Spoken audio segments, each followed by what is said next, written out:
İlahi bu dünyada hiç kimin oyma atasız. Ne zamanlara düştün gittiğin ünvan atadır.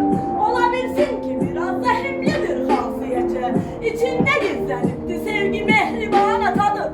Atanın zahmetiyle yetişmişiz bugüne. Ömrünü feda ediptir bize kurban atadır. Kabaran elleriyle sıgal çekse başımıza. Geçecek dertlerimiz dertlere derman atadır. Bir gün dime düşsen, bir gün pulun bitse, ne kadar can diyenin varsa hamsı terk etse, dostların yakınların dar yönünde kaçıp geçse, seni tek koymayacak yegane insan atadır. İlahi bu dünyada hiç kimi koyma atasız. Atasız bir evlat, başsızdı kimsesizdi. Mehlede büyüksüz evlerin yanından geçene, düşünürdüm ki bu ev niye bu kadar sessizdi. Sarken geldiğini bil,